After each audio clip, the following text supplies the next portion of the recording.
सः ॐ महाधनाय नमः श्रीं ह्रीं ॐ जन्माधिपाय नमः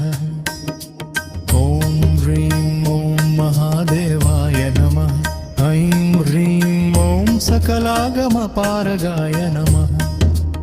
ॐ ह्रीं ॐ तत्ताय नमः ऐं ह्रीं ॐ तत्त्वविदे नमः ॐ ह्रीं एकात्मने नमः श्रीं ह्रीं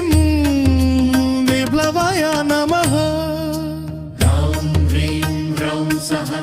ॐ विष्णुवे भूषणाय नमः